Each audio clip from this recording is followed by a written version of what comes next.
got a fascinating guest in the studio for you now. Tom Robinson, young bloke. Let's just start. Normally you do an intro, but I don't feel like doing it properly. Tom, how old are you? I'm 22 years old. You're 22, and you're like, for the listeners, that obviously this is radio, so you're like this surfy-looking dude, blonde, kind of wavy hair. I get that a lot, yeah. Good-looking lad. And you've got big dreams. You've done a thing. Now I'll go back to the recorded intro, so just shush for a sec. Okay. Young Brisbane man, Tom Robinson, living out his dreams of an adventurous boating life. Now, that's what I'm going to do with the intro. Okay, that's cool. You've built a boat. Yeah. You didn't just go to the boat shop and buy a boat. No, you can't really buy a boat like the one I want, so I have to build it myself. What are you going to do with it? I'm going to row across the Pacific Ocean from South America back to Brisbane, and in doing so, hopefully become the youngest person ever to achieve that feat. Wow. Okay, so why, you're taking off from Lima in Peru, why are you going that way and coming back here and not getting into the river here and off you go to Lima? All the wind blows me back to Brisbane, basically. So if I tried to leave from Brisbane and get to Lima, I'd never make it. But leaving from there, the wind and the currents are all pushing me back here. Cunning like fox, good thinking. Oh, yeah, he knows what's up. That's the way to do it. So what's special about this boat that you've built? What's special about it? It's made of wood. I guess that's pretty interesting. Most people these days go to sea, and especially when they want to row oceans, in these modern composite carbon fibre spaceship-looking things. Much lighter, probably. Yeah, lighter and maybe a bit faster, yeah. But for me, it was all about making it a traditional adventure. So rowing in itself is traditional. There's much better ways to cross an ocean if you want to get from A to B.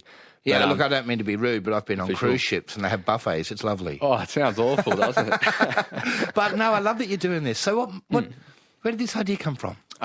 Where did it come from? That's a hard one. I remember I remember very clearly waking up one morning when I was 14 and deciding that I was going to row across the Pacific Ocean.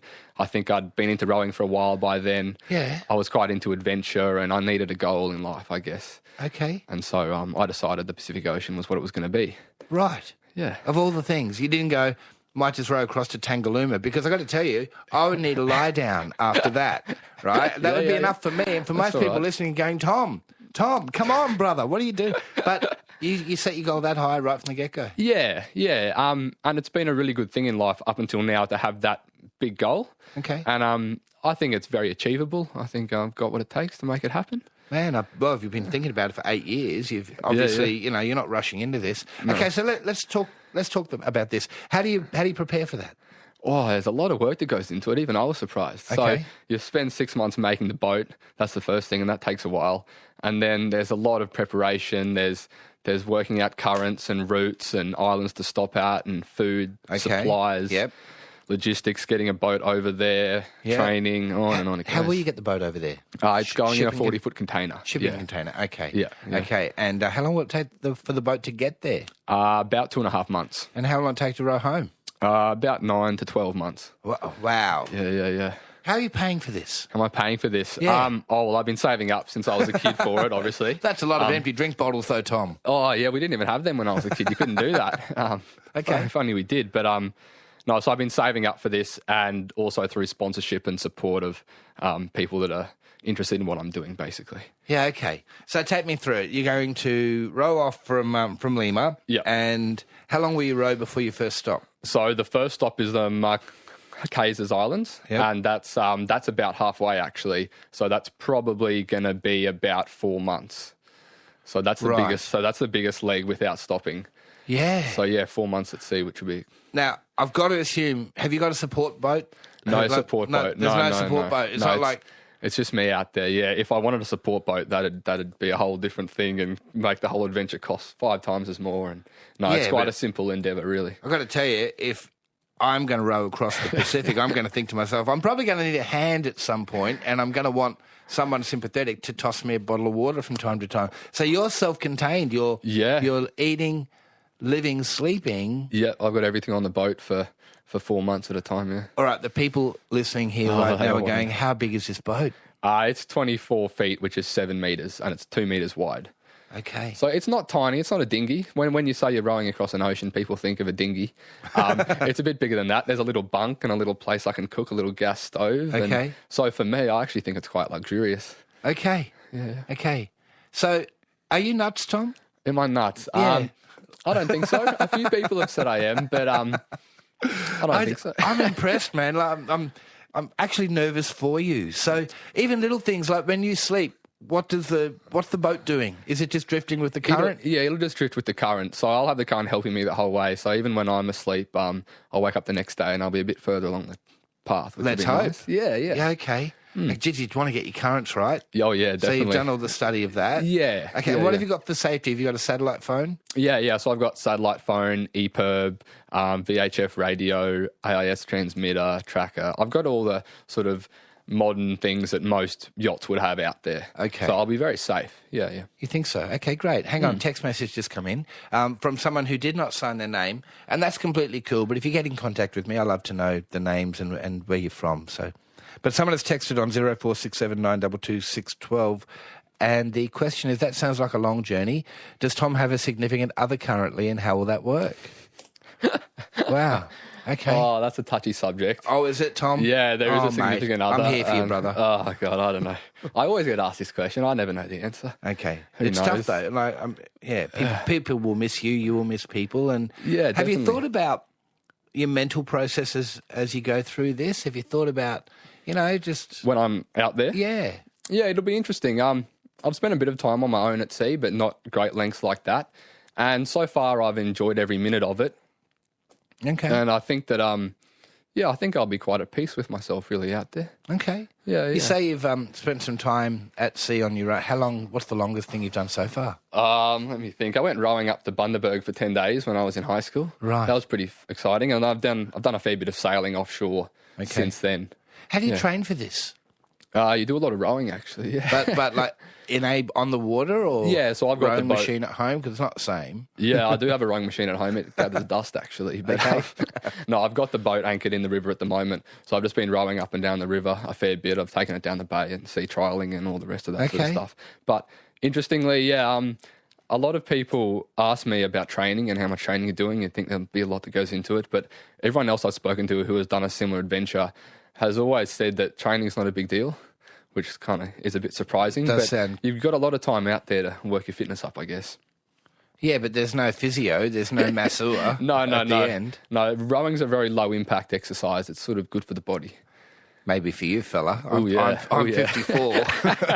And I got on the rowing machine in my home gym the other day and needed a lie down after 20 minutes. So did you enjoy it? Yeah, I do actually enjoy all of the working out stuff that I do. Okay, so you're going to leave Lima. You're heading to an island you mentioned before, and then you're going to bunny hop from island to island. So from the Marquesas, there's a whole host of islands before you get back to Australia, Tonga and the Cook Islands, Niue, all those sorts of places. Okay. So hopefully I can visit as many islands as I can and meet some cool people and, have some really rich experiences. So this isn't time sensitive. You're not trying to break a record or anything? You just... No. Yeah, I wouldn't enjoy myself if I was racing, Yeah, so you can take a little break at the islands? Yeah, totally. Yeah, I'd like to hang out and become a part of the culture there for a bit. And, really enjoy myself. Yeah, buy a ukulele. Oh, yeah, of course. That's what you do on the cruise ships. I don't know if it's the same, but that's what you do in Vanuatu. Okay. So what do you lay in for supplies? Obviously, a heap of water. Yeah. How do you fit all the food on there? Are you doing like dehydrated food? Yeah, and you got to reconstitute it? Food's a big part of it. So, Okay. I've got a heap of that stuff. And then there'll be a lot of tinned food and, those wraps and things like that and all sorts of long life food. And will you have like a desalination process on board? Yeah, I will. So I'll be carrying most of the water I need. Yeah. Hopefully I can catch some when it rains as well, but I'll also have a manual pump that turns salt water into fresh. Wow. And have you tested that? Does it taste all right? Yeah, it tastes fine. It's a very slow process. I think it's like an hour at the pump for 3 litres of water. Okay. So it's, yeah. Okay. An electric water maker would probably have been more sensible, but what's the fun in that? Yeah. I always say that whenever I've rowed across the Pacific, I've said to myself, I'm going to make this as tricky as I possibly can. You're a wise Otherwise, man. Too easy, Tom. I can't believe you're doing this, man. I beg your pardon. So you said that you're going to be at different islands for a while. Are you actually going to stay there for a while, like long enough to... you said you have an adventure. Are you going to stop for a week or... Yeah. So longer or... Yeah, so I'll stay as long as I'd like. But because I'll be doing this adventure through the cyclone season, it'll mean that I'll need to stay out on an island for probably a couple of months or a few months during the cyclone season. Yes, I was going to ask about cyclones. Yeah, so I'll hopefully be stuck on an island for a few months, which sounds pretty cool to me. Now you're talking my language. It all sounds a lot better now. A couple of SMSs with questions here for you, Tom. If you've just joined us, Mike Van Acker is my name. It's ABC Radio. And my guest in the studio is Tom Robinson, who is, of all things, about to row a boat that he built himself across the Pacific, leaving from Lima, coming back to Brisbane. Fascinating, actually. Our listeners are fascinated by you. We've got a bunch of texts, so let's go through them pretty quickly, Tom. Yeah. Grant here in Hobart. He's enjoying the show. Good on you, Grant. Thanks, mate. He says, I built boats at Incat, Tasmania. Oh, yeah? Yep. What's your boat made of, and how can it be repaired at sea? It's made of plywood. Right. And epoxy glue, so it's traditionally built plywood vessel. And it can be, I shouldn't think it would need to be repaired at sea, but if it does need to be repaired, I'm taking some little pieces of plywood to patch any holes, and I've got epoxy glue and silicone and stuff like that. Okay. If I do need to do that. If you do need to do that. Fingers crossed we don't. Yeah. We kind of touched on this, but we had a text here from a nameless person who says, what will you eat on the boat? What sort of food is it? Yeah, so freeze-dried meals. There's everything from carbonara, bolognese, meat and 3 veg, butter chicken. Yeah, it's pretty cool, actually. Okay. Neil from Mariba. G'day, Neil. He says, will Tom have a sail as well? A sail's cheating, basically, but I will take an emergency sail. So you've either got to row or sail, or you can't do both. So I'm just going to stick to rowing. But if I get injured in any way and I'm unable to row, then I'll have an emergency sail, which means that I can make my way to an island to get help if I need to. Yeah. No thoughts about an emergency outboard motor? Oh, well, you can't carry much fuel, so you wouldn't get too far. You can't carry any fuel, you're right. They haven't invented a solar-powered outboard motor yet. All right, then. G'day, Mike. Could you ask Tom how many times he's got to get over the side to scrub the boat's bum? Ooh. That's Tim from Yikala. I think Tim's drinking heavily. No, it makes sense. So you got to jump over the side and scrub the underside of the boat. Oh, you really do? Hang on a sec. I apologise, Tim. He might also be drinking heavily, well, who knows? But he probably isn't. Yeah. Good on you, Tim. That's a very intelligent question. So intelligent, in fact, and that it completely stumped me. Yeah, I don't. You know what? I don't know anything about anything, Tom. Right. Go ahead, mate. Barnacles so this is something you do. Barnacles grow on the underside of your boat when you're at sea. That's pretty normal. And because I'm a very slow-moving vessel, they like to attach onto me. And so a routine of living on the boat and maintaining the boat is going over the side every few weeks and scrubbing the underside to get rid of barnacles. How long does that take? Oh, it should only maybe half an hour. And you're not worried about the Fergles? What's a Fergal? Fergal sharkies? Oh, a shark. Yeah, look, I think that's a bit of an irrational fear. I was actually talking to a marine biologist the other day, and he said, you'll be fine, Tom. There's not many sharks out there. You only need one, mate. Well, that's it. Okay. I'm just asking the questions that people are thinking, but you know what? I love your confidence, and everything's going to be cool, I can tell. But this is a good question. What if you get sick or you need a visit, say, from a dentist? A dentist? Okay. Well, I went and saw the dentist the other day, actually, and said, do a thorough check-up on me. Will I be right for the next 9 to 12 months? And she went all over me and x-rayed and everything, and you'll be fine as long as you brush and floss. So. All right, Tom. Brush and floss, and on behalf of your mother, I'm going to say sunscreen. Lots of sunscreen, okay? So we can find out more about you at tomrobinsonboats.com. So that's Tom, spelled the normal way, Robinson, no tricks to that either, boats.com. Indeed, you can.